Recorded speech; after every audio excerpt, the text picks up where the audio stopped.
Hello दोस्तों, स्वागत है आप लोगों का हमारे यूट्यूब चैनल महान सर में। और दोस्तों आज हम फिर इतिहास को ही कंटिन्यू करते हुए अपनी नेक्स्ट क्लास को बढ़ाते हैं।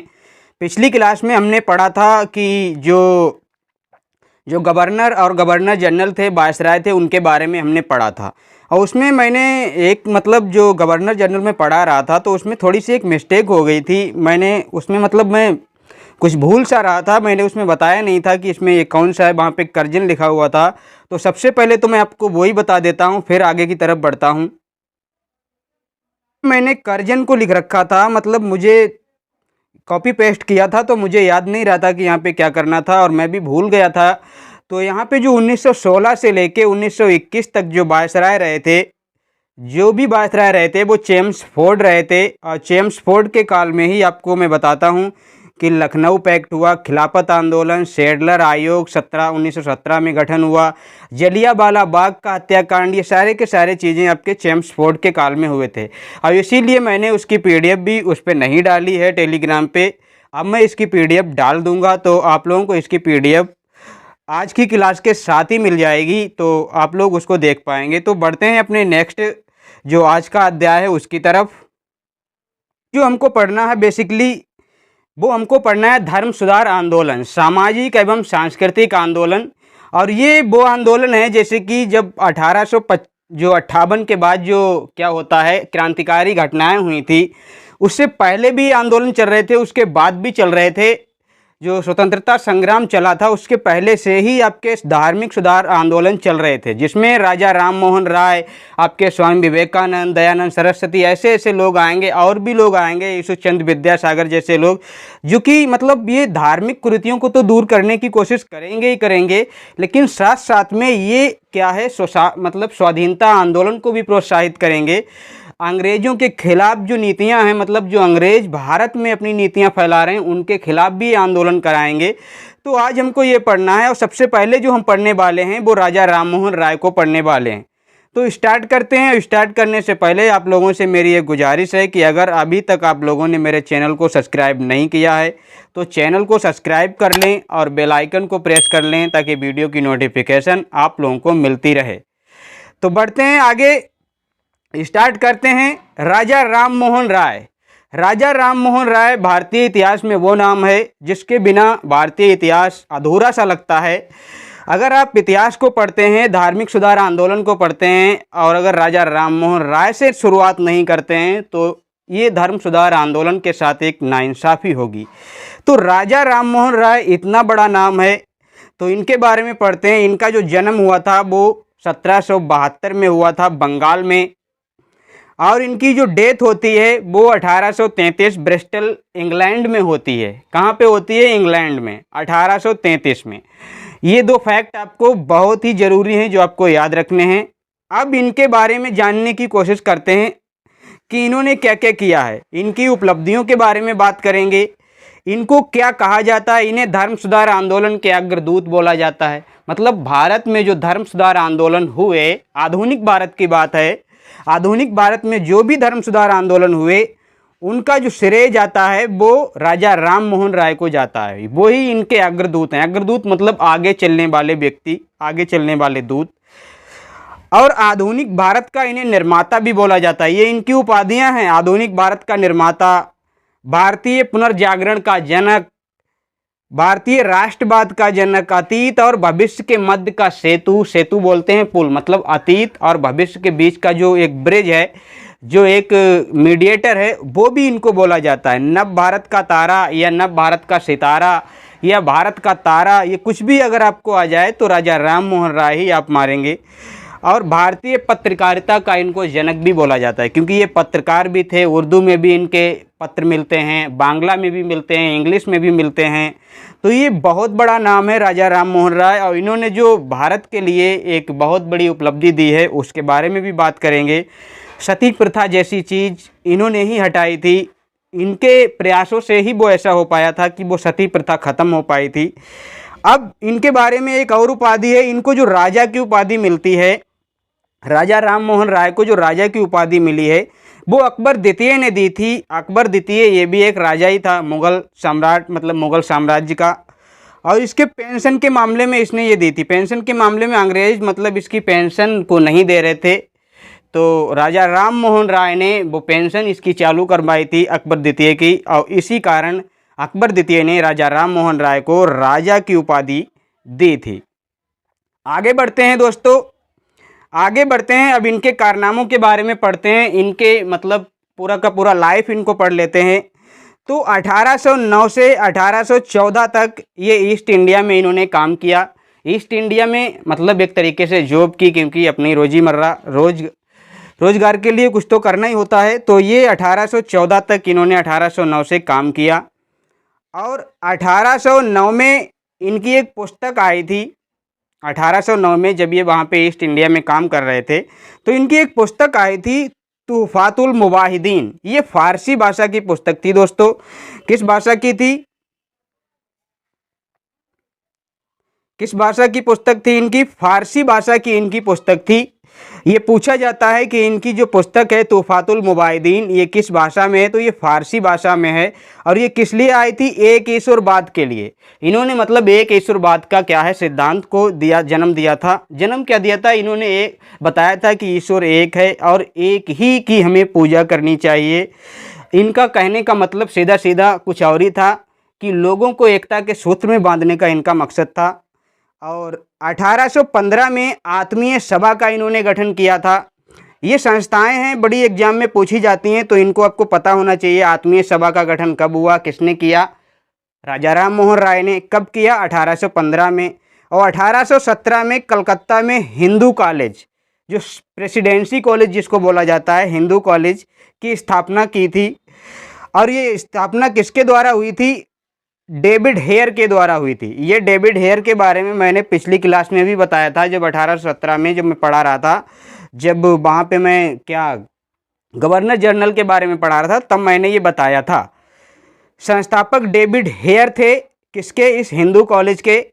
और ये प्रयास किसका था? प्रयास राजा राम मोहन राय और राधाकांत देव, एक इनके सहयोगी थे राधाकांत देव।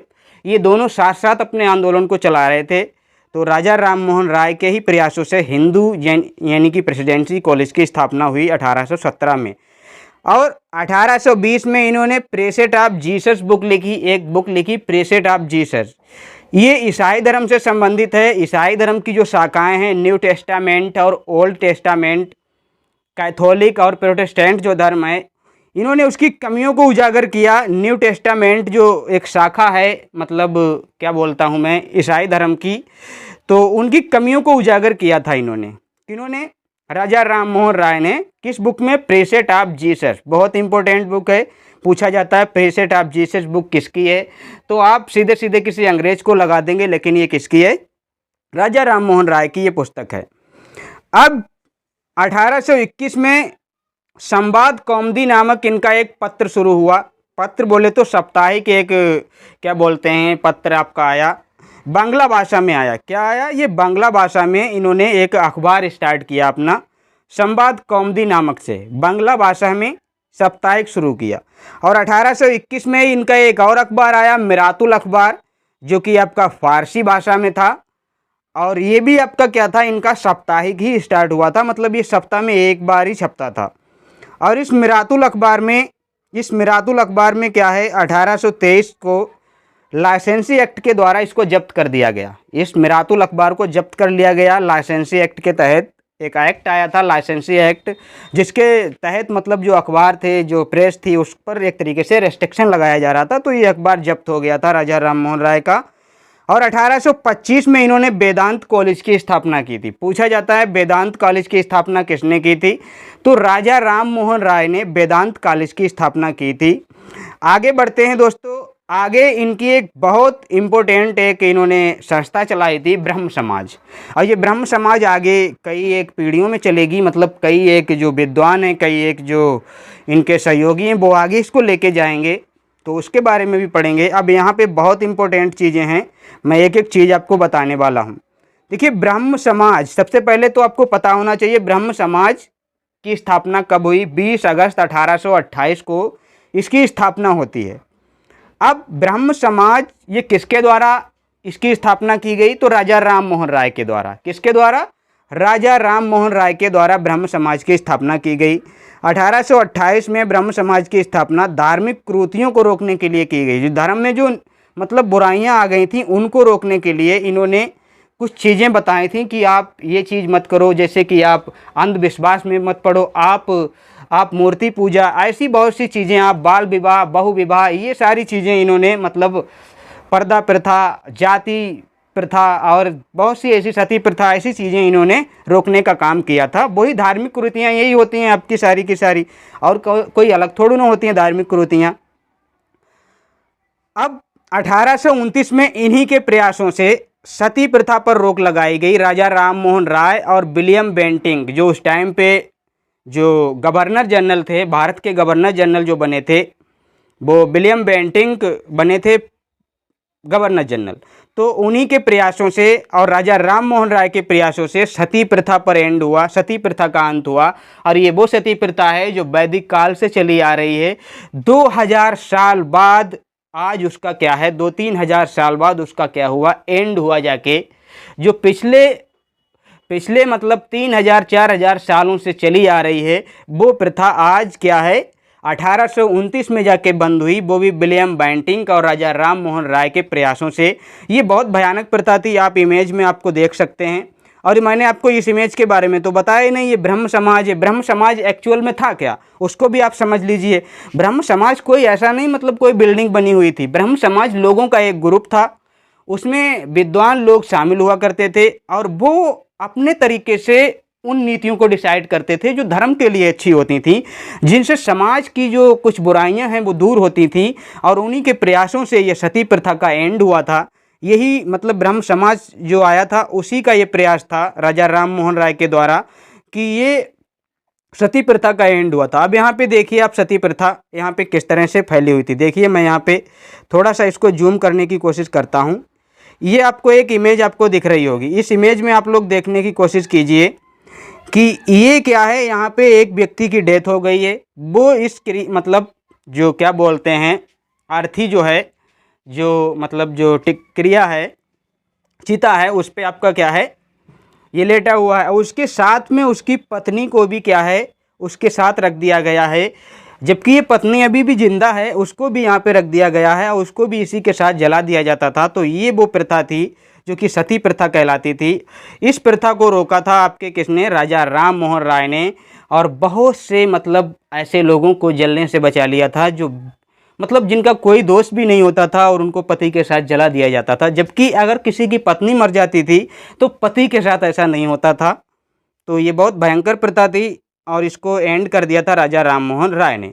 सबसे पहले तो इसका एंड बंगाल में हुआ 1829 में, बाद में चेन्नई में इसका एंड हुआ 1830 में। फिर ये पूरे भारत में फैल गई थी और पूरे भारत में अब ये प्रथा बिल्कुल भी समाप्त है। अब इसका कोई भी अस्तित्व देखने को नहीं मिलता है।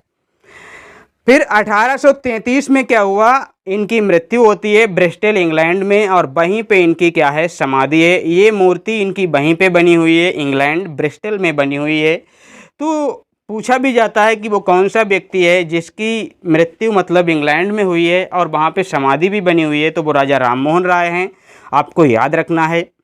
आगे बढ़ते हैं, अभी इनके और भी कारनामे हैं। अब राजा राम मोहन राय की मृत्यु के बाद जो ब्रह्म समाज थी, जो इनकी संस्था थी ना ब्रह्म समाज, उसका जो हेड कौन बना था, मतलब उसका नेतृत्व किसने किया था, तो उसका जो नेतृत्व किया था वो देवेंद्र नाथ ठाकुर ने किया था। और अरविंद कुमार दत्त थे, ईश्वर चंद्र विद्यासागर थे, केशव चंद्र सेन थे, ये इनके सहयोगी थे। इतने लोगों ने क्या है इसका क्या किया था, नेतृत्व किया था, जिसमें हेड आपके देवेंद्र नाथ ठाकुर थे। अब देवेंद्र नाथ ठाकुर ने केशव चंद्र सेन को नियुक्त किया और केशव चंद्र सेन ने क्या किया, ब्रह्म समाज का अंतर्राष्ट्रीयकरण किया। क्या किया, ब्रह्म समाज को इंटरनेशनल लेवल पे लेके गए, अंतर्राष्ट्रीय स्तर तक पहुंचाने का जो श्रेय है वो केशव चंद्र सेन का है। और ब्रह्म समाज जो इंटरनेशनल संस्था बनी थी वो केशव चंद्र सेन की ही देन थी। केशव चंद्र सेन 1865 में ब्रह्म समाज से निकाल दिए गए, क्योंकि जो थोड़ा सा मतलब जो नेक्स्ट लेवल पे लेके जाता है तो लोगों को खटकने भी लगता है, तो इनको निकाल दिया गया था इस संस्था से। 1865 में ब्रह्म समाज से इनको निकाला गया। तब केशव चंद्र सेन ने क्या किया, फिर केशव चंद्र सेन ने 1866 में तुरंत नेक्स्ट ईयर भारतीय ब्रह्म समाज की स्थापना कर दी। जो संस्था ब्रह्म समाज थी उसी की जगह पे इन्होंने एक भारतीय ब्रह्म समाज अपनी अलग एक संस्था बना दी थी केशव चंद्र सेन ने। तो ये आपको याद रखना है, पूछा जाता है भारतीय ब्रह्म समाज की स्थापना किसने की थी, तो केशव चंद्र सेन ने 1866 में की थी। अब जो देवेंद्र नाथ ठाकुर थे, इन्होंने जो ब्रह्म समाज थी ये, उस ब्रह्म समाज का नाम आदि ब्रह्म समाज रख दिया था।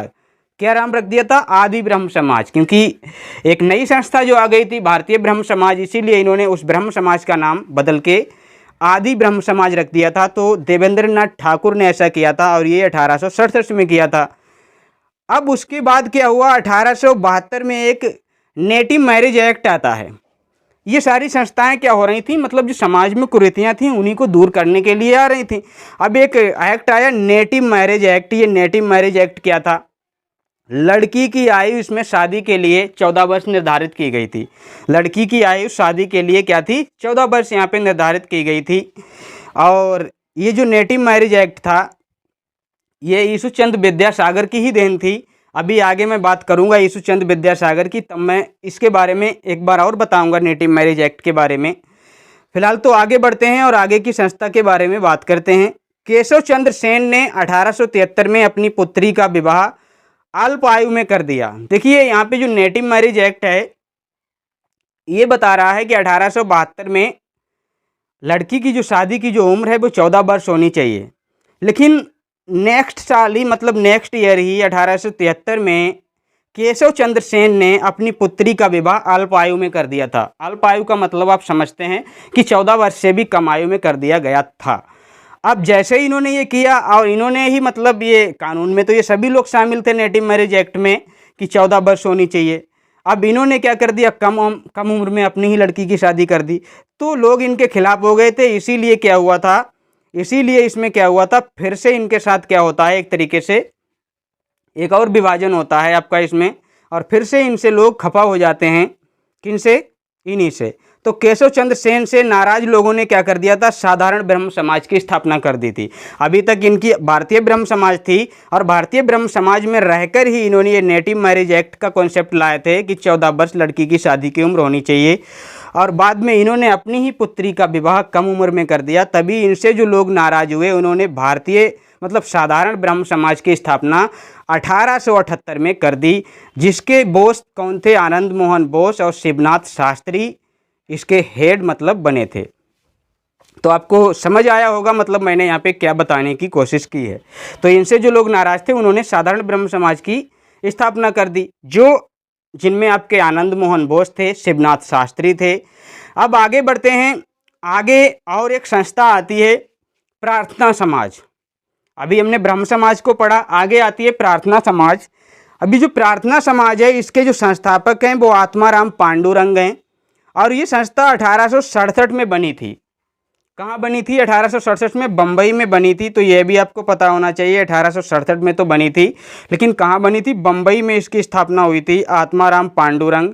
और इनके सहायक जो थे वो महादेव गोविंद रानाडे और केशव चंद्र सेन, ये लोग इनके सहायक थे। जो केशव चंद्र सेन अभी हमने मतलब जो साधारण ब्रह्म समाज और जो क्या बोलते हैं भारतीय ब्रह्म समाज की जिन्होंने स्थापना की थी उनके बारे में, वही केशव चंद्र सेन प्रार्थना समाज में भी अपना सहयोग देते हैं।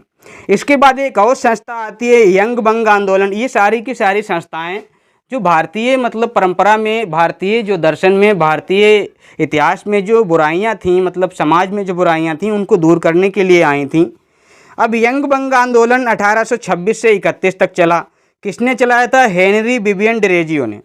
अब ये हेनरी विवियन डिरेजियो ये कलकत्ता में हिंदू कॉलेज में प्रोफेसर थे। ये हिंदू कॉलेज कौन सा था, वही हिंदू कॉलेज जो अभी हमने पीछे की क्लास में बात की थी, 1817 में डेविड हेयर के जरिए उसकी स्थापना हुई थी, जिसमें राजा राम मोहन राय और राधाकांत देव भी शामिल थे। तो उसमें ये क्या होते हैं, प्रोफेसर बनते हैं, और ये 17 वर्ष की आयु में प्रोफेसर बन जाते हैं।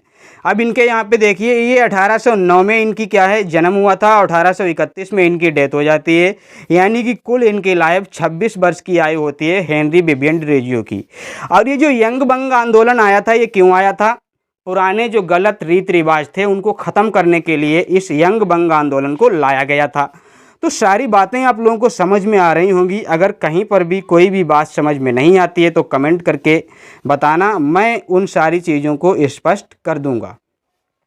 आगे बढ़ते हैं दोस्तों। क्या है इसके बाद जो व्यक्ति आते हैं, यीशु चंद्र विद्यासागर आते हैं। ये एक ब्राह्मण थे और इनके बारे में पढ़ते हैं। ये मैंने इनकी इमेज लगा रखी है, बहुत इंपॉर्टेंट व्यक्ति हैं। इन्होंने क्या है, पहले तो इनका पूरा नाम जान लीजिए। इनका पूरा नाम क्या है? यीशु चंद्र विद्यासागर बंदोपाध्याय, ये इनका पूरा नाम था। और ये संस्कृत कॉलेज के प्रधानाचार्य थे। ये संस्कृत कॉलेज वही है जो जोनाथन डंकन ने 1782 में स्थापना की थी। जोनाथन डंकन के द्वारा संस्कृत महाविद्यालय की, उसी कॉलेज में ये क्या थे? प्रधानाचार्य थे। और संस्कृत कॉलेज से ही इनको विद्यासागर की उपाधि भी मिली थी। तो यीशु चंद्र विद्यासागर पहले इनका नाम नहीं था, इनको विद्यासागर की उपाधि दे दी गई। फिर इनका नाम यीशु चंद्र विद्यासागर बंदोपाध्याय पड़ता है। संस्कृत शिक्षा पर ब्राह्मण एकाधिकार के ये खिलाफ थे, क्योंकि उस टाइम पे क्या था कि जो संस्कृत थी, जो मतलब शिक्षा था, वो ब्राह्मणों का उन पे एकाधिकार था और ये इस व्यवस्था के बिल्कुल खिलाफ थे। जबकि ये खुद एक ब्राह्मण थे, लेकिन ये इनका कहना था शिक्षा पर किसी का एकाधिकार नहीं हो सकता है और ब्राह्मणों का तो बिल्कुल भी नहीं। मतलब जो ब्राह्मण ये कहते हैं कि शिक्षा पर मेरा ही अधिकार है, संस्कृत शिक्षा पर, तो ऐसा बिल्कुल भी नहीं है। ये इन्होंने कहा था, ये बिल्कुल इसके खिलाफ थे। अब आगे इनके बारे में और भी बात करते हैं, इन्होंने क्या क्या चीज़ें स्टार्ट कराई। इन्हीं के जरिए 1856 में क्या है, विधवा पुनर्विवाह आया था। विधवा पुनर्विवाह जो कि लॉर्ड डलहौजी के काल में मतलब ये एक्ट बनता है। बाद में कैनिंग की इस पे मोहर लगती है, तब जाके ये एक एक्ट के रूप में स्थापित होता है। अब इन्होंने विधवा पुनर्विवाह अधिनियम लाए थे 1856 में। अब जब ये अधिनियम लाए तो इन्होंने देखो क्या किया, 1855 से लेके 60 तक 25 विधवा पुनर्विवाह करवाए थे। ऐसा नहीं सिर्फ एक्ट ला के छोड़ दिया, 25 विधवाओं का विवाह भी करवाया था, पुनर्विवाह भी करवाया था। और बाल विवाह को रोकने का इन्होंने भरसक प्रयास किया था। इसके लिए इन्होंने बालिका शिक्षा पर जोर दिया, बालिका शिक्षा के लिए स्कूल स्थापित किए। तो यीशु चंद्र विद्यासागर बहुत बड़ा नाम है एक समाज सुधार आंदोलन में, जैसे कि राजा राम मोहन राय का नाम है, वैसे इनका भी बहुत बड़ा एक नाम है। अब जो मैंने अभी बताया था native marriage act, native marriage act में लड़की की शादी की उम्र क्या है, 14 वर्ष स्थापित की गई थी। और केशव चंद्र सेन जी ने क्या किया था, अपनी ही पुत्री की उम्र कम, मतलब अपनी ही पुत्री की शादी कम उम्र में करा दी थी। उसके बाद एक शारदा एक्ट आता है 1829 में, मतलब 1929 में आता है। 1929 में जो शारदा एक्ट आता है उसमें लड़की की शादी की उम्र 14 वर्ष और लड़के की शादी की उम्र 18 वर्ष स्थापित की गई थी। बाद में 1978 में एक अधिनियम आता है हिंदू विवाह अधिनियम, जिसमें लड़की की उम्र 18 वर्ष और लड़के की उम्र 21 वर्ष कर दी गई। तो ये एक अधिनियम आया था 1978 में, जिसमें ये व्यवस्था की गई और ये आज भी चल रही है। और बहुपत्नी विवाह, जो बहुपत्नी प्रथा थी, उसको भी यीशु चंद्र विद्यासागर ने उसका भी विरोध किया था कि बहुपत्नी प्रथा जो है इसको भी, ये भी एक गलत रीति है, गलत कॉन्सेप्ट है, गलत धारणा है, तो इसका भी इन्होंने विरोध किया था। तो यहाँ पे ये क्या है, मैरिज लॉ, मतलब मैरिज के लिए ये सारे के सारे कानून थे। मतलब मैरिज किस उम्र में होनी चाहिए, लड़की की उम्र क्या होनी चाहिए, लड़के की उम्र क्या होनी चाहिए, जिसमें शारदा एक्ट आया, आपका हिंदू विवाह अधिनियम आया, नेटिव मैरिज एक्ट आया। तो ये सारी चीज़ें हैं, इनको आप याद रखना। अब एक व्यक्ति और आते हैं जो कि जिनका नाम बहुत बड़ा अपना नाम है, ज्योतिबा राव गोविंद राव फूले। और ये जाति जो व्यवस्था है, जाति भेदभाव जो है, इसके खिलाफ इन्होंने अपनी जंग छेड़ी थी। और इनकी जो संस्था आई थी, इन्होंने एक संस्था की स्थापना की थी, सत्यशोधक समाज। 1873 में महाराष्ट्र में इन्होंने इस संस्था का निर्माण किया था, यानी कि स्थापना की थी ज्योतिबा राव गोविंद राव फूले ने। अब ज्योतिबा राव गोविंद राव ने, ये जो फूले ने ये बनाई थी, ये जाति भेदभाव के खिलाफ थी। जो ये मतलब एक निचले तबके से व्यक्ति आते थे, तो इनके साथ बड़ा भेदभाव हो रहा था। तो इन्होंने इसीलिए ये सत्यशोधक समाज की स्थापना की, जिसमें इन्होंने जाति व्यवस्था को बड़ा ही खंडित किया है। और इनको जो महात्मा की उपाधि मिली थी, महात्मा ज्योतिबा राव फूले इनका नाम है, तो इनको जो महात्मा की उपाधि मिली थी वो महाराष्ट्र की एक स्थानीय सभा ने दी थी, मतलब एक लोकल जो सभा होती है, एक कमेटी होती है, तो उसने इनको महात्मा की उपाधि दे दी थी। और इनकी एक पुस्तक है, उसका नाम है गुलामगिरी। क्या नाम है? गुलामगिरी इनकी एक पुस्तक है। और इस गुलामगिरी पुस्तक में इन्होंने जाति व्यवस्था के खिलाफ बहुत सी चीज़ें लिखी हैं, क्योंकि जाति व्यवस्था एक गुलामगिरी ही है। तो इन्होंने गुलामगिरी पुस्तक में जाति भेदभाव जो है उसका जो मतलब इम्पैक्ट है, जो उसके नतीजे हैं, सारी व्यवस्था उन्होंने इसमें अपनी रखी है, लिखी है। अब इनकी पत्नी के बारे में पूछा जाता है, तो इनकी पत्नी का नाम सावित्रीबाई फूले था। और इनका ये इसलिए पूछा जाता है क्योंकि ये भारत की पहली अध्यापिका थी। यहाँ पे क्या लिखा है? पहली अध्यापिका का मतलब है महिला ही होंगी। वैसे तो मैं यहाँ पे ये भी लिख सकता था भारत की पहली महिला अध्यापक, लेकिन अध्यापिका लिखा है, इसका मतलब भी महिला ही होगा। तो इसको आप याद रखना। अब आगे बढ़ते हैं। आगे जो हम पढ़ने वाले हैं वो बहुत इंपॉर्टेंट लोग हैं, जैसे कि स्वामी दयानंद। इसके बाद जो हम पढ़ने वाले हैं वो स्वामी विवेकानंद को पढ़ने वाले हैं, और बहुत इंपॉर्टेंट व्यक्ति हैं। इनको अगर आप नहीं पढ़ते हैं, राजा राम मोहन राय को नहीं पढ़ते हैं, स्वामी विवेकानंद को नहीं पढ़ते हैं, स्वामी दयानंद को नहीं पढ़ते हैं, तो आप समझिए आपने अपनी पढ़ाई के साथ बेईमानी कर दी है। तो दयानंद सरस्वती को पढ़ते हैं। दयानंद सरस्वती बहुत बड़ा नाम है अपने आप में। इनके बारे में पढ़ते हैं। इनका जो जन्म हुआ था वो 12 फरवरी 1824 को गुजरात में हुआ था। अब ये 12 फरवरी और 12 जनवरी को जन्म किसका हुआ था? वो विवेकानंद का हुआ था। तो 12 फरवरी को दयानंद का और 12 जनवरी को विवेकानंद का। अब ईयर अलग अलग हो सकता है नहीं बल्कि है ही, लेकिन आपकी मतलब जो 12 फरवरी 12 जनवरी आप इसको मतलब एक तरीके से याद कर पाएंगे। तो 12 फरवरी 1824 को गुजरात में स्वामी दयानंद सरस्वती का जन्म होता है। बहुत इंपॉर्टेंट व्यक्ति हैं। इनके बारे में मतलब मैंने जिस किताब से ये डाटा उठाया है उसमें बहुत कुछ लिखा था, लेकिन मैंने वो सारी चीज़ें नहीं पढ़ाई मतलब ली हैं। मैंने वही चीज़ें क्रीम निकाल के लाया हूँ, क्योंकि आपको सिर्फ आपके एग्ज़ाम से मतलब है। आपको वही चीज़ें पढ़नी चाहिए जो डायरेक्टली आपके एग्ज़ाम में आ जाती हैं। और इनके बचपन का नाम आप लोग देखिए। बचपन का नाम इनके क्या था? मूल शंकर। बहुत पूछा जाता है। एक तो विवेकानंद के बचपन का नाम पूछा जाता है और इनके बचपन का नाम पूछा जाता है। तो इनके बचपन का नाम मूल शंकर था, और विवेकानंद के जो बचपन का नाम होगा वो नरेंद्र नाथ या फिर नरेंद्र दत्त होता है। और इनके जो गुरु हैं वो स्वामी बिरजानंद हैं। क्या है? इनके गुरु हैं स्वामी बिरजानंद। और इनकी एक बुक आई थी सत्यार्थ प्रकाश। ये 1875-76 में इनकी बुक आती है सत्यार्थ प्रकाश। बहुत इंपॉर्टेंट बुक है, आप इसको याद रखना सत्यार्थ प्रकाश को। इन्होंने आर्य समाज की स्थापना की थी 1875 में। कहाँ पे? गिरगांव मुंबई में आर्य समाज की स्थापना की थी। अब इनके कुछ और बातें हैं जिनको आपको समझना बहुत ज़रूरी हो जाता है। जैसे कि इन्होंने ही कहा था वेदों की ओर लौटो, ये इन्हीं का नारा था। वेदों की ओर लौटो का मतलब क्या था? क्योंकि भारतीय जो समाज था उसमें काफ़ी बुराइयां आ चुकी थीं और भारतीय कल्चर भी काफ़ी बदल चुका था। तो इन्होंने वेदों की ओर लौटो को नारा इसीलिए दिया था कि आप अपनी संस्कृति को जानो, आप अपने अतीत को जानो, आप अपने भारत को जानो कि हमारा भारत कितना वर्चस्वशाली रहा है, हमारी संस्कृति कितनी गरिमामय रही है। इसीलिए इन्होंने कहा था वेदों की ओर लौटो। इनको भारत का मार्टिन लूथर कहा जाता है। मार्टिन लूथर एक बहुत बड़े धर्म सुधारक थे, तो इन्हें भारत का मार्टिन लूथर कहा जाता है। बाल विवाह के लिए कार्य इन्होंने किए। बाल विवाह के लिए इन्होंने क्या कार्य किए कि इन्होंने कहा कि बाल विवाह नहीं होने चाहिए।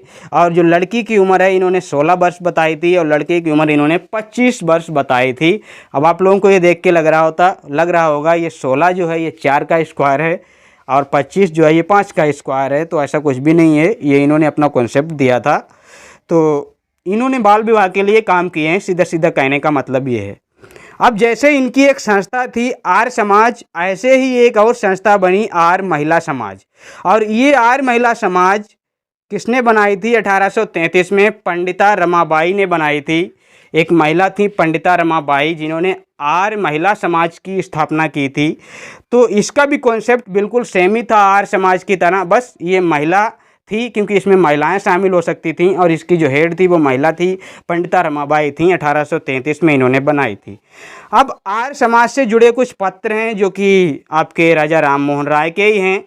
मतलब कुछ पत्र क्या है, एक तो आपका पत्र है सुधर्मा और एक आपका क्या पत्र है सुभाष। ये दो पत्र हैं जो कि आर्य समाज से जुड़े हुए हैं। आर्य समाज की बातें इसमें लिखी गई हैं। आपसे पूछा जाता है कि आर्य समाज से जुड़ा हुआ कौन सा पत्र है, तो सुधर्मा और सुभाष नाम के ये पत्र आर्य समाज से संबंध रखते थे। अब इनकी आइडियोलॉजी को भी पढ़ लेते हैं, इनके क्या विचार थे। हालांकि विचार तो इनका वेदों की ओर लौटो ये भी था, बाल विवाह भी था, आर्य समाज भी था, लेकिन फिर भी इनकी आइडियोलॉजी को थोड़ा सा जान लेते हैं। इनकी जो आइडियोलॉजी थी, इनकी जो विचारधारा थी, ये मूर्ति पूजा के बिल्कुल ही खिलाफ थे। कर्म कांड जो कि आपके जादू टोना वाली बातें होती हैं, इनके बिल्कुल खिलाफ थे।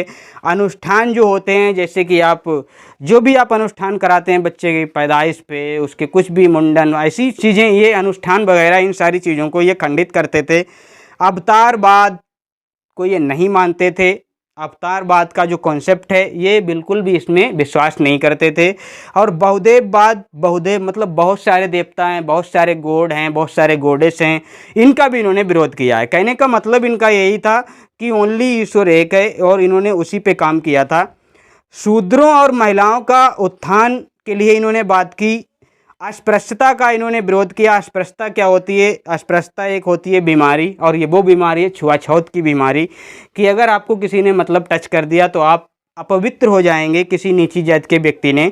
तो इन्होंने इस सारी चीज़ों का विरोध किया था, और इसके लिए इन्होंने क्या किया था, शूद्रों और महिलाओं को, सभी को क्या है, सभी को वैदिक शिक्षा देनी चाहिए, वेदों की शिक्षा होनी चाहिए, सभी को ये शिक्षा ग्रहण करनी चाहिए। ये सारी बातें इन्होंने की थी। और इन्होंने एक बात कही थी, भारत भारतीयों के लिए है, ना कि अंग्रेज़ों के लिए। भारत भारतीयों के लिए है, ये इन्होंने मतलब एक तरीके से लोगों को जगाने का कार्य किया था। इन्होंने कहा था अच्छा शासन स्वशासन का मोहताज नहीं है। अच्छा शासन स्वशासन का मोहताज नहीं है, अपनी इनकी आइडियोलॉजी थी। मतलब अंग्रेज भी अगर यहाँ पे हैं तो इससे कोई फ़र्क नहीं पड़ने वाला है, लेकिन बशर्ते वो जो नीतियाँ हैं इनकी, उनसे फ़र्क पड़ रहा है। इसीलिए इन्होंने कहा था कि अच्छा शासन स्वशासन का मोहताज नहीं है, बस नीतियाँ सही होनी चाहिए। तो दयानंद सरस्वती ने इतने मतलब अपने अच्छे विचार दिए। आर्य समाज, सत्यार्थ प्रकाश जैसी पुस्तक, आर्य समाज से जुड़े हुए पत्र, वेदों की ओर लौटो का नारा, मूर्ति पूजा, कर्मकांड, अनुष्ठान, ये सारी चीज़ों का इन्होंने विरोध किया था। तो ये क्या है, मूर्ति पूजा जैसी चीज़ों को नहीं मानते थे। आगे बढ़ते हैं दोस्तों। आगे जो व्यक्ति हैं उनके बारे में पढ़ते हैं, स्वामी विवेकानंद के बारे में। स्वामी विवेकानंद ये वो नाम है, ये वो नाम है जिसने भारत को अगर भारत का दर्जा दिया है तो वो स्वामी विवेकानंद हैं। भारत की जो विश्व में जो ख्याति है वो स्वामी विवेकानंद के कारण ही इतनी है, क्योंकि भारत में जो मतलब भारत का जो स्थान, जो इनकी गरिमा बढ़ाई थी भारत की, वो स्वामी विवेकानंद ने, जो विश्व धर्म सम्मेलन हुआ था उसमें इन्होंने उसको फर्स्ट नंबर पे लाके खड़ा कर दिया था, और ये साबित कर दिया था कि भारत एक महान देश है, भारत की संस्कृति महान है, भारत के लोगों के विचार महान हैं।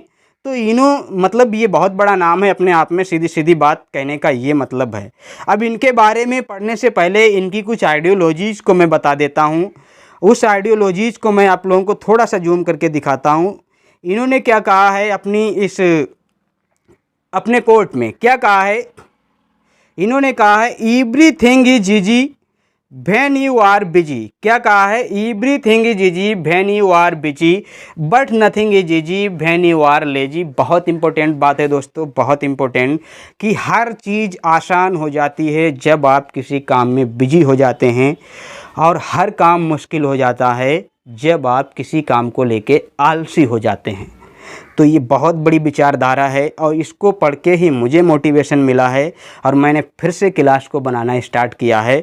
ये इसी बात का मतलब, इसी बात से मुझे मोटिवेशन मिला है। तो ये बहुत बड़ी अपने आप में बात है, और आप लोग भी इस बात को अपने जहन में बिठा लीजिए, अपने दिमाग में बिठा लीजिए। अब एक और इनका कोट है, मैं उसको भी आप लोगों को दिखा देता हूँ। ये इनका कोट है, मैं इनके कोट बहुत मतलब मुझे इनके कोट अच्छे लगते हैं। अब ये इनका एक कोट है, ये इनका जो कोट है देखिए यहाँ पे क्या लिखा है, believing others is easy but believing in your self that's the real challenge. क्या लिखा है कि दूसरों पे भरोसा करना बहुत आसान है, बट खुद पर भरोसा करना सबसे बड़ा और असली चैलेंज आपका है। तो ये बिल्कुल रियल बात है कि आप किसी पर भी भरोसा कर सकते हैं, लेकिन खुद पे भरोसा करने में आपको डर लगता है, आपको दिक्कत होती है, आपको परेशानी होती है। अब एक और इनका कोट है, आप वो भी आप लोग समझ लीजिए, इनका कोट आप इनका समझ लीजिए, क्योंकि इनके कोट पढ़ने में बड़ा ही मज़ा आता है। तो इनका जो एक और कोट है, बस 2 ही कोट मैं लेके आया हूँ और कोई कोट नहीं इनका लेके आया हूँ, यही मतलब मैं वैसे तो इनके आप गूगल पे देखेंगे तो बहुत से कोट मिल जाएंगे, लेकिन मुझे जो बेहतरीन लगे मैं वही इनके लेके आया हूँ। अब मैं इनके बारे में आपको पढ़ाने की कोशिश करता हूँ।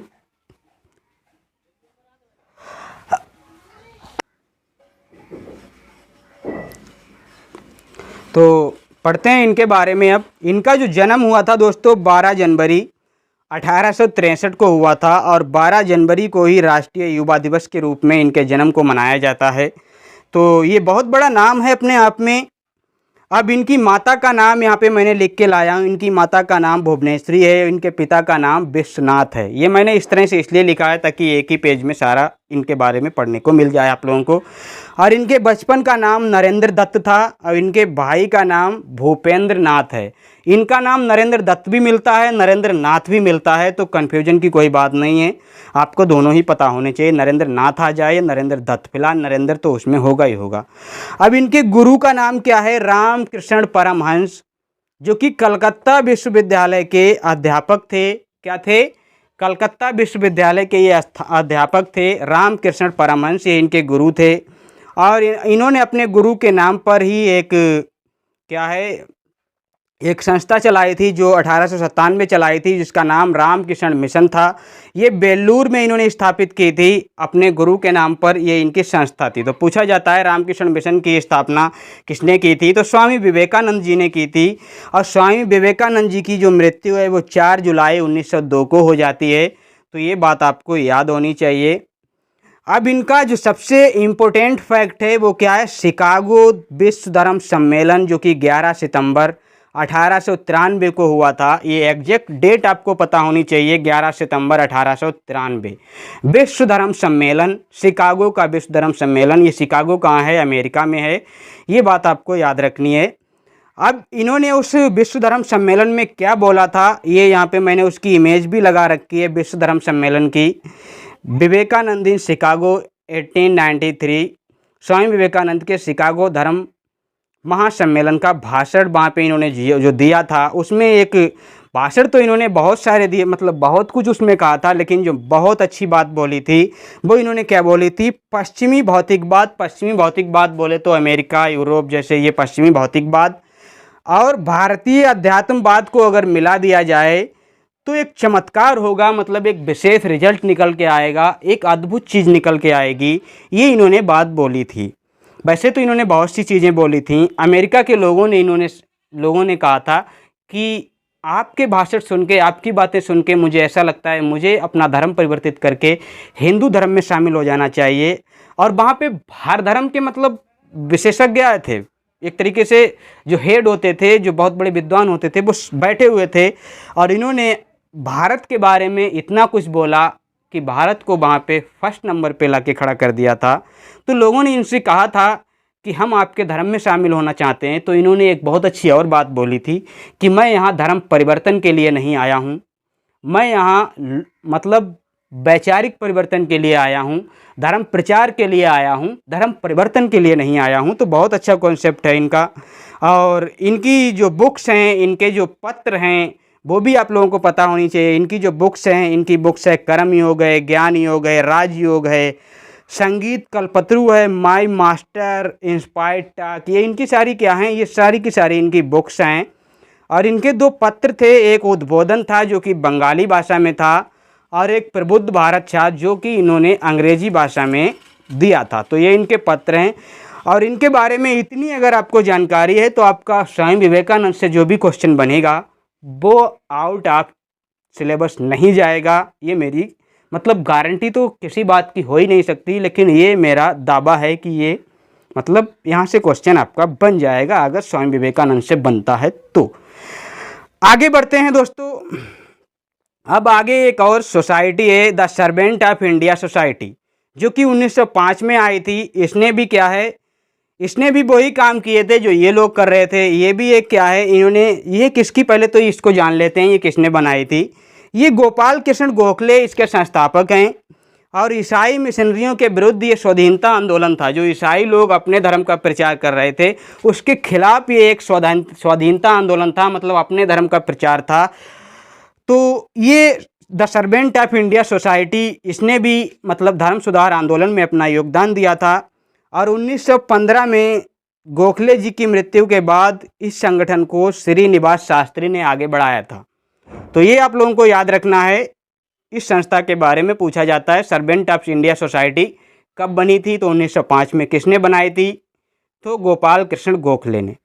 अब आगे बढ़ते हैं। आगे जो हैं वो स्वाधीनता आंदोलन के प्रारंभिक वर्ष, और वो प्रारंभिक वर्ष 1885 से पहले के हैं।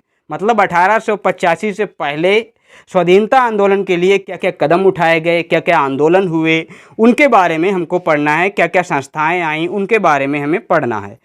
तो 1885 से पहले के स्वाधीनता आंदोलन, तो सबसे पहले तो ये एक संस्था आई, बंग भाषा प्रकाशक संस्था, जो कि 1836 में ये पहली संस्था बनती है। ये बंग भाषा प्रकाशक संस्था, ये बंगाल में इसका जन्म होता है, बंगाल में इसकी स्थापना होती है। और ये पहली ऐसी संस्था होती है जो राजनीतिक संगठन को स्थापित करती है। बंगाल का पहला राजनीतिक संगठन था ये। और इसने जो काम किया था वो प्रशासनिक व्यवस्था के खिलाफ किया था, जो अंग्रेज़ों की प्रशासनिक व्यवस्था थी। अंग्रेज़ जो नीतियाँ अपनी लागू कर रहे थे उनके खिलाफ इसने काम किया था। उसके बाद एक और संस्था आती है, land holders society. Land holders मतलब जो भूमि के जो होल्डर्स थे, जिनके पास भूमि थी। और भूमि किसके पास थी, जमींदारों के पास। यानी कि जमींदारी संगठन आया, जो कि 1838 में आया। तो ये लैंड होल्डर्स सोसाइटी, या जिसको जमींदारी संगठन बोला जाए, तो एक ही बात होती है। ये भारत का पहला राजनीतिक संगठन था। जैसे कि बंग भाषा प्रकाशक, ये बंगाल का पहला राजनीतिक संगठन था। और ये जो लैंड होल्डर्स सोसाइटी या जमींदारी संगठन, ये आपका भारत का पहला राजनीतिक संगठन था। इसमें क्या कहा गया था, जमींदारों के हितों की रक्षा के लिए बात की गई थी। जो जमींदार थे उनकी रक्षा की बात की गई थी। और संस्थापक जो थे इसके लैंड होल्डर्स सोसाइटी के, वो द्वारिकानाथ टैगोर थे और राधाकांत देव थे। ये लोग, इन्होंने मिलकर इसकी क्या है स्थापना की थी। और ये कहाँ पे स्थापना हुई थी, ये कलकत्ता में स्टार्ट हुई थी। कहाँ पे हुई थी, कलकत्ता में। कलकत्ता बोले तो बंगाल में, बंगाल कहाँ पे है, बंगाल में कलकत्ता है। तो ये बात आपको पता होनी चाहिए। अब इसके बाद एक और संस्था आती है, बंगाल ब्रिटिश एसोसिएशन। देखिए सारी की सारी संस्थाएं ज़्यादातर आप देखेंगे तो बंगाल यानी कि कोलकाता में ही स्टार्ट होंगी। तो बंगाल ब्रिटिश एसोसिएशन, जो कि 1843 में आया था, और इसकी जो स्थापना हुई थी वो थॉमसन ने की थी। थॉमसन एक व्यक्ति थे, और इन्होंने क्या किया था, जमींदारों के खिलाफ काम किया था। देखिए जो लैंड होल्डर्स सोसाइटी थी वो जमींदारों के हितों के लिए काम कर रही थी। थॉमसन ने जो बंगाल ब्रिटिश एसोसिएशन बनाई 1843 में, ये जमींदारों के खिलाफ काम कर रही थी और कृषकों की रक्षा के लिए थी। जो मतलब किसान थे उनकी रक्षा के लिए, क्योंकि जमींदार किसानों का बड़ा ही शोषण कर रहे थे। अब ये दोनों क्या हो रही थी, अपोजिट बातें हो रही थी। लैंड होल्डर्स सोसाइटी जमींदारों के लिए काम कर रही थी, बंगाल ब्रिटिश एसोसिएशन कृषकों के लिए काम कर रही थी, जमींदारों के खिलाफ काम कर रही थी। इसीलिए इन दोनों को मिला के एक और संस्था बनाई, ब्रिटिश इंडिया एसोसिएशन। क्या बनाई, ब्रिटिश इंडिया एसोसिएशन, जो कि 1851 में आती है। इसने क्या किया, land holders society plus Bengal British association को मिलाया और ये इसकी स्थापना कर दी। अब इसकी स्थापना कर दी। अब इसमें क्या हुआ, भारतवर्षीय सभा बंगला भाषा में, भारतवर्षीय सभा बंगला भाषा में राधाकांत देव जो इसके अध्यक्ष बने थे। ये जो ब्रिटिश मतलब इंडिया एसोसिएशन थी, इसी के अंतर्गत एक भारतवर्षीय सभा बनाई गई थी जो कि बांग्ला भाषा में थी। और उसके अध्यक्ष आपके कौन थे, उसके अध्यक्ष आपके कौन थे, राधाकांत देव थे। ये सारी की सारी चीज़ें कलकत्ता में ही हो रही थी। इनका मुख्य जो पत्र था, जो भारतवर्षीय सभा थी, ब्रिटिश इंडिया एसोसिएशन थी, इनका एक पत्र था, हिंदू पैट्रियाट अखबार था, जिसके आपके क्या संस्थापक थे, हरीश चंद्र मुखर्जी थे। तो ये सारी बातें आपको याद होनी चाहिए। ये सीधे के सीधे वो फैक्ट हैं जो डायरेक्ट मतलब क्वेश्चन हैं, एक तरीके से क्या हैं, ये डायरेक्टली आपके क्या हैं, एक तरीके से क्वेश्चन हैं और ये एग्जाम में आ जाते हैं। आगे बढ़ते हैं, आगे की जो संस्थाएं हैं उसके बाद में बम्बई एसोसिएशन आया 1852 में बम्बई एसोसिएशन आया। ये भी आपका क्या है, कलकत्ता के ब्रिटिश इंडिया एसोसिएशन की तर्ज पे था, लेकिन ये बम्बई में बना था। और बम्बई में बना था तो इसे दादाबाई नौरोजी ने स्थापित किया था। किसने स्थापित किया था? दादाबाई नौरोजी ने। एक मद्रास नेटिव एसोसिएशन आया जो कि 1852 में ही आया, और कलकत्ता के ब्रिटिश इंडिया एसोसिएशन की एक शाखा थी। ये जो ब्रिटिश इंडिया एसोसिएशन थी, देखिए ये सारी की सारी संस्थाएं आपस में एक दूसरे से बहुत कनेक्टेड हैं। आपको इनको बड़ी गंभीरता से समझना होगा कि ये कुछ अलग काम नहीं कर रही थी, सारी संस्थाएं एक जैसा काम कर रही थीं। सारी संस्थाओं का मतलब यही था कि लोगों को जागरूक करना और जो अंग्रेज हैं उनकी नीतियों को विफल करना, यही इनका मकसद था। अब इसके जो संस्थापक थे वो गुजुल लक्ष्मी थे। कौन थे? गुजुल लक्ष्मी इनके संस्थापक थे, मद्रास नेटिव के। और इस संस्था ने 1857 के विद्रोह की बड़ी निंदा की थी। 1857 का जो विद्रोह हुआ था इसकी बड़ी इन्होंने बुराई की थी, बड़ी निंदा की थी इस संस्था ने, मद्रास नेटिव एसोसिएशन ने। उसके बाद एक और संस्था आती है, ईस्ट इंडिया एसोसिएशन। इसकी स्थापना लंदन में होती है और लंदन में इसकी स्थापना दादाबाई नौरोजी करते हैं। तो अगर पूछा जाए, इसका पूछा जाता है ईस्ट इंडिया एसोसिएशन की स्थापना किसने की? दादाबाई नौरोजी ने। लेकिन सबसे इम्पोर्टेंट बात है कहाँ पे की थी? तो लंदन में की थी। अब लंदन में इसकी स्थापना की थी और इसका जो उद्देश्य था, लंदन में की थी तो इसका उद्देश्य क्या था आप समझिए। ब्रिटिश जनता और ब्रिटिश संसद को ये बताना कि भारतीय विषयों से अवगत कराना था। भारत में मतलब जो प्रॉब्लम्स हैं, भारतीयों की जो समस्याएं हैं, उनसे अवगत कराना था ब्रिटिश को, ब्रिटिश की जनता को, कि भारत में आपके जो ब्रिटिशर्स हैं वो बहुत बुरा काम कर रहे हैं। एक तरीके से ये अनुभव कराना था, ये बताना था। तो इसीलिए ईस्ट इंडिया एसोसिएशन की स्थापना लंदन में हुई थी। इसका ये भी एक रीज़न है। अब एक आती है पूना सार्वजनिक सभा, जो कि 1870 में इसका गठन होता है और ये महादेव गोविंद रानाडे की वजह से आती है और इनको महाराष्ट्र का सुकरात कहा जाता है। महादेव गोविंद रानाडे को महाराष्ट्र का सुकरात कहा जाता है। उद्देश्य इनका क्या था? जनता को सरकार के खिलाफ जागरूक करना।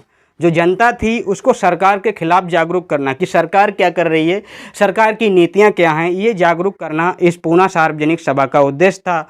और जो मध्यम वर्गीय युवा थे, मध्यम वर्गीय युवा और जो जमींदार थे, व्यापारी थे, उनका ये प्रतिनिधित्व करती थी। उनके सपोर्ट में ये काम कर रही थी, उनके हितों के लिए ये काम कर रही थी पूना सार्वजनिक सभा। तो ये संस्था, इनके संस्थापक आपको पता होने चाहिए, इनके संस्थापन की जो स्थान है वो आपको पता होना चाहिए और इनसे जुड़ी हुई जो डेटें हैं वो आपको पता होनी चाहिए। उसके बाद एक कलकत्ता स्टूडेंट एसोसिएशन आया 1875 में और इसकी स्थापना आनंद मोहन बोस ने की थी। तो ये आपको पता होना चाहिए, कलकत्ता स्टूडेंट एसोसिएशन 1875 में आनंद मोहन बोस ने इसकी स्थापना की। आगे की संस्थाओं को पढ़ते हैं। इंडिया लीग है एक संस्था जिसकी स्थापना कलकत्ता में शिशिर कुमार घोष ने की और ये शिशिर कुमार वही हैं जिन्होंने अमृत बाजार पत्रिका की स्थापना की थी, अमृत बाजार पत्रिका का संपादन किया था। अब इस इंडिया लीग का उद्देश्य क्या था? राष्ट्रवाद की भावना तथा राजनीतिक शिक्षा को प्रोत्साहित करना, राष्ट्रवाद की भावना को जागृत करना, लोगों में राजनीतिक शिक्षा को प्रोत्साहित करना। तो ये सारी बातें, इनका सबका एक ही मकसद था, लोगों को जागरूक करना, राष्ट्रवाद की भावना जगाना, राजनीतिक शिक्षा देना, लोगों को ये समझाना कि अंग्रेज आपके लिए क्या कर रहे हैं, अंग्रेज आपके मतलब कितना आपके लिए बुरा कर रहे हैं। ये सारी बातें करना इनका मकसद था इंडिया लीग का। और इसी इंडिया लीग को बाद में इंडिया एसोसिएशन का नाम दे दिया गया 1876 में। और इस इंडिया एसोसिएशन का जो नाम दिया तो इसके जो संस्थापक बने वो कौन बने? सुरेंद्र नाथ बनर्जी बने और आनंद मोहन बोस बने। इसका भी मकसद क्या था? मध्यम वर्ग के साथ साथ साधारण वर्ग को भी अब शामिल करना था, क्योंकि सिर्फ मध्यम वर्ग बहुत कम लोग थे, साधारण वर्ग जब तक शामिल नहीं होगा तब तक आंदोलन बढ़ ही नहीं पाएंगे। इसीलिए तो आंदोलन आपके गांधी जी जब आएंगे तब जाके जोर शोर से शुरू होंगे। जमींदारों के स्थान पर मध्यम वर्ग को प्रधानता दी गई। जो जमींदार थे उससे उनके स्थान पर मध्यम वर्ग को ज़्यादा वैल्यू दी गई, ज़्यादा इम्पोर्टेंट, ज़्यादा महत्व दिया गया। अब सिविल सर्विसेज का आंदोलन भी हो रहा था उसी टाइम पे, सिविल सर्विसेज के आंदोलन भी हो रहे थे, क्योंकि भारतीयों के लिए सिविल सेवा परीक्षा बड़ा ही दुखदायी थी। मतलब उनके साथ सही व्यवहार नहीं हो रहा था उसमें। अब देखिए क्या नहीं हो रहा था। देखिए, सबसे पहले तो सिविल सेवा जो परीक्षा है, भारत में सिविल सेवा का जो जन्मदाता है वो कॉर्नवालिस है, ये बात आपको पता होना चाहिए। और 1853 में भारतीयों के लिए सिविल सेवा प्रतियोगात्मक परीक्षा शुरू की गई, लेकिन ये कहाँ शुरू की गई? लंदन में, भारतीयों के लिए, लेकिन कहाँ शुरू की गई? लंदन में। 1863 में प्रथम भारतीय ICS यानी इंडियन सिविल सर्विसेज, उस समय ये नाम था सिविल सेवा परीक्षा का, तो Indian civil services Satyendra Nath Tagore प्रथम भारतीय व्यक्ति बनते हैं। और 1869 में सुरेंद्र नाथ बनर्जी और सहित 4 भारतीयों ने परीक्षा को पास किया था। मतलब सुरेंद्र नाथ बनर्जी और 3 और भारतीय थे, मतलब 4 लोगों ने ये परीक्षा पास की थी 1869 में। और पहले व्यक्ति सत्येंद्र नाथ टैगोर थे जिन्होंने ये ICS की परीक्षा पास की थी।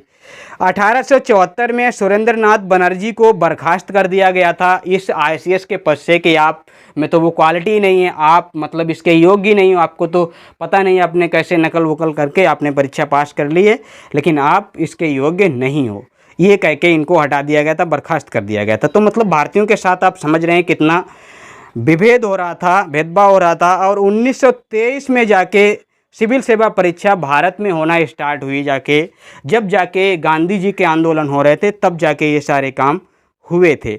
अब यहाँ पे एक चीज़ और भी देख लीजिए, आप लोगों को दिखाई देता हूँ, एक चीज़ और आप लोगों को मैं दिखा देता हूँ कि भारतीयों के लिए, मतलब देखिए यहाँ पे जो एज थी, मैं यहाँ पे ये एज लिखी हुई है, 1853 में जो एज थी वो भारतीय 23 वर्ष का होता था, तब जाके उसमें मतलब सिविल सर्विसेज का एग्ज़ाम दे सकता था। ये डलहौजी के काल में हुआ। 1860 में इसको कम कर दिया गया 22 कि अब 22 साल ही इसकी योग्यता रख दी थी, मतलब एज की, कैरिंग के काल में। 1866 में लॉरेंस ने इसको घटा के 21 कर दिया।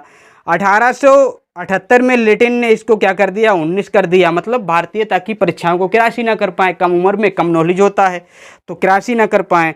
लेकिन डफरिन ने जाके 1886 में फिर से इसकी क्या कर दी थी, 86 में 23 कर दी गई थी। तो ये एक विभेद था, मतलब भारतीयों के साथ जो हो रहा था। अब ये सारे के सारे आंदोलन हो रहे थे। इसके बाद एक और आंदोलन है जो कि बहुत बड़ा आंदोलन है, थियोसॉफिकल सोसाइटी का आंदोलन। थियोसॉफिकल सोसाइटी ये भी भारत में आंदोलन कर रही थी और भारतीयों के लिए ही आंदोलन कर रही थी। अब इस थियोसॉफिकल सोसाइटी की जो स्थापना हुई थी वो 1875 में हुई थी। और कहाँ पे हुई थी? न्यूयॉर्क, USA में हुई थी। तो इसका भारत से क्या कनेक्शन है, वो भी कनेक्शन जानने की कोशिश करेंगे। देखिए, सबसे पहले जो इसके संस्थापक हैं वो मैडम हेलेना ब्लाटवात्स्की हैं जो कि रूस की हैं, और कर्नल हेनरी स्टील अलकाट जो कि USA हैं। इन लोगों ने मिलकर इसकी स्थापना की थी। तो ये नाम आपको याद होने चाहिए। और ये एक आध्यात्मिक संस्था थी। तो ये नस्ल भेदभाव को दूर करने के लिए इसका जन्म हुआ था, इस संस्था का जन्म हुआ था। और 1879 में मुंबई में इसका पहला कार्यालय खोला गया। 1886 में चेन्नई में इसका कार्यालय खोला गया। और 1889 में एनी बेसेंट इससे जुड़ी थी। एनी बेसेंट जो कि एक आयरिश महिला थी, ये इससे जुड़ी थी, थियोसॉफिकल सोसाइटी थे, थियोसॉफिकल आंदोलन से जुड़ी। और एनी बेसेंट 1889 में, अब यहाँ पे मैंने यहाँ पे क्या कर दिया, मैंने यहाँ पे डेट जो है इनकी थोड़ी गड़बड़ कर दी। यहाँ पे क्या है, डेट थोड़ी गड़बड़ कर दी। यहाँ पे मैंने डेट को क्या है, चेंज नहीं किया, और इनकी जो डेट है वो थोड़ी अलग है। 1800 यहाँ पे क्या है, यहाँ पे जो मतलब ये जो डेट है 1889 में, तो ये इस आंदोलन से जुड़ी थी। और मुझे इसका थोड़ा सा याद नहीं आ रहा है, 1901 में या 1891 में ये भारत आई थी। मतलब कौन? Annie Besant. और 1889 में सेंट्रल हिंदू कॉलेज की स्थापना की थी। अब मुझे थोड़ा सा कन्फ्यूजन है, ये 1889 में ही भारत आई या 1891 में भारत आई, ये थोड़ा सा मुझे कन्फ्यूजन है। अगर ऐसा है तो मैं देख के आपको बता भी दूंगा। अगर थोड़ा बहुत भी अगर डाउट है तो मैं अगली क्लास में बता दूंगा, अगर नहीं है तो फिर मैं नहीं बताऊंगा। तो आप समझ जाना कि यही बिल्कुल एग्जैक्ट सही था। 1889 में सेंट्रल हिंदू कॉलेज की स्थापना की। 1916 में जो BHU के नाम से जाना गया। तो ठीक है, अब एनी बेसेंट हैं तो एनी बेसेंट के बारे में ये फैक्ट भी आपको पता होना चाहिए। 1847 में इनका जन्म हुआ था और 1933 में इनकी मृत्यु हुई थी। ये बात आपको पता होनी चाहिए। ब्रदर्स ऑफ सर्विसेज संस्था का गठन किया गया। इन्हीं के टाइम पे ब्रदर्स ऑफ सर्विसेज संस्था का गठन किया गया।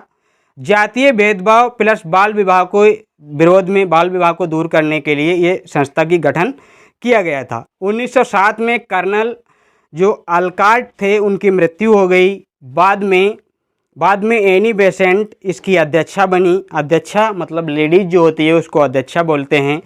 और ये एनी बेसेंट 1917 में कांग्रेस की भी अध्यक्ष बनी थी।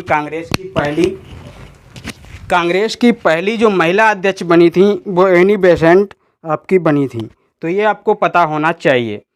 तो ये सारे के सारे आपके आंदोलन थे। और आज की जो क्लास है वो यहीं तक रहने वाली है। तो क्लास आपको कैसी लगी है, आंदोलन आपने पढ़े हैं कैसे लगे हैं, आप लोग बताइएगा। अगर अच्छी लगी है तो क्लास को लाइक करिएगा और हमारे चैनल महान सर को सब्सक्राइब कर लीजिएगा और बेल आइकन को प्रेस कर लीजिए ताकि वीडियो की नोटिफिकेशन आप लोगों को मिलती रहे और आप लोग देख पाएँ हमारी वीडियो सबसे पहले। तो मिलते हैं किसी नेक्स्ट वीडियो में, तब तक के लिए धन्यवाद।